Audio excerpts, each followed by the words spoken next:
Hey guys, I'm going to actually give you a few of the people that I follow.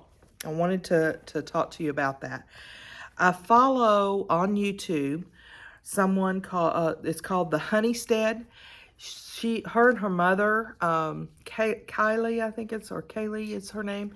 They have an apothecary, and I love the way they've got it set up. And they walk through. They are good Christian people. They seem to be, and that's important to me, guys. It may not be important to you, but it is to me. So I throw that in there. But and it's okay. But anyhow, that they are just really good at all of the education as they learned how to do teas, tinctures, and so forth. And they've got a very nice setup with their apothecary. I also follow Amy Fewell, Fewell. She is the president or the founder of the Homesteaders of America, and she's also an herbalist. And she has a school, and she's like a powerhouse lady. I really enjoyed studying under her. There is a lady named that has a YouTube channel called Mary's Nest. It is a wide variety of things. I mean, from canning, she does everything I do.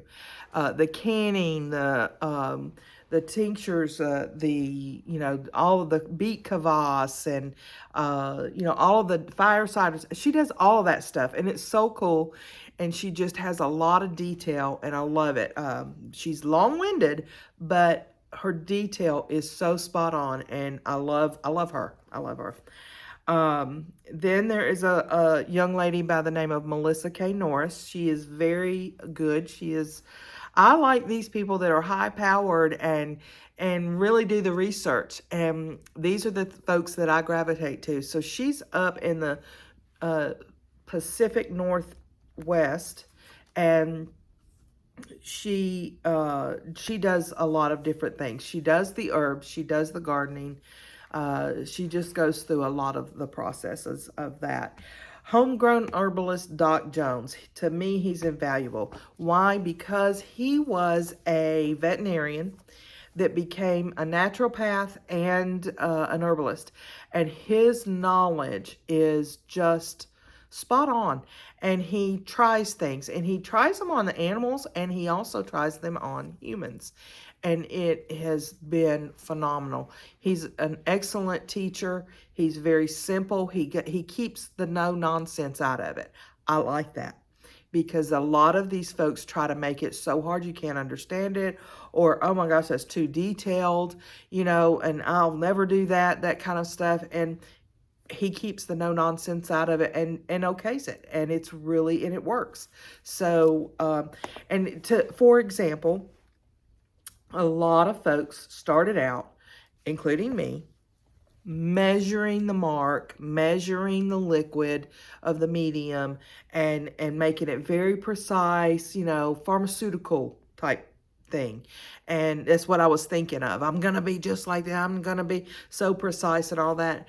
To come to find out in the end, you just do about this and about that, about the mark, about this on the liquid, make sure it's covered. Certain things you do is making sure it's covered, that kind of thing.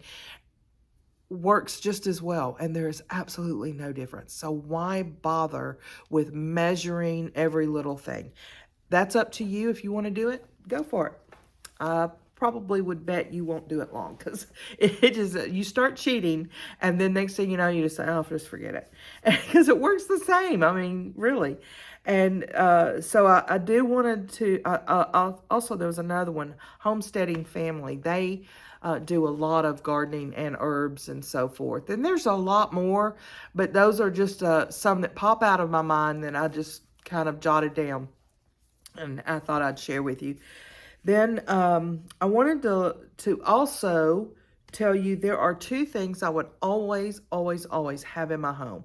One, as you know, would be cayenne pepper. Why? It stops bleeding. Yarrow stops bleeding. There's other things that stops bleeding that's really good, but cayenne will stop a heart attack. You put it under the tongue. You just, you could take it internally and it'll stop your bleeding, and it just is so versatile. There's so many things with cayenne, which I will do a PDF on that, but it's just one of those must-haves. In fact, I've had people, professionals, say you really should carry a bag in your car for in case of a car accident, because you can throw cayenne on a wound and it will stop the bleeding. In fact, I heard of a story of an Amish guy that threw some cayenne on, or his person that was understudy to him threw cayenne on a gunshot wound from two kids horsing around, and one got shot with a shotgun, and threw that cayenne on the wound, put some under his tongue. When he got to the hospital, the doctor says, "What the world happened?" And she told what she did. He said it saved the kid's life and it stopped the bleeding. He would have bled out before he even got there. They lived in a rural area. So that's important. The other is charcoal. So charcoal's a filter. It will draw the toxins in the air, and there's something about a positive charge, negative charge. I won't get into all that because the gist of it is it attracts the toxins and traps it. So you can put a tablespoon or two of charcoal in a little bowl, sit it out in your home, and it'll pull in the toxins. Good idea, right? Especially radiation. So if for some reason you've been exposed to radiation or whatever, this is a really good tool to use. I used it on a brown recluse spider bite, along with some basil essential oil and helichrysum to heal it. I never went to the doctor. It was as big as a dime. I marked it with a marker. I've got pictures of exactly what I did. It was open wound for 4 weeks. And you know what? It healed up. There's not even one scar. I've got relatives that had to go to the hospital, take the antibiotic, and got the cut. I mean, they cut it and dig it out, and now they've got a huge scar. I'm telling you, you don't have to do that. I'm living proof of that. So the charcoal I put on, it also drew out the toxins. And so another thing you could do is they use it for poison control. So you can take it internally, and it will help with pulling the poisons that is within the body. It'll attract that as well. So I just wanted to go over that with you. There are 10 trees that heal. There's more than that. All trees heal, I think. I don't know. Maybe not, but I think so. I'm going to name them real fast, but don't panic. I will have a PDF that you can, I will put this in a prettier form, which I haven't done yet, but I will put this together. Just give me a few minutes. I will get it done. I promise. Okay. 10 trees that heal. Alder, it's an astringent. It's for tonsillitis. It's for hemorrhoids. Apple, the apple tree, it's for fevers, diarrhea, laxative, sore throat, decreases bad bacteria in the stomach. Ash tree is for rheumatism and jaundice, for RA. Beech tree is for lung issues, tuberculosis, cleanses the blood.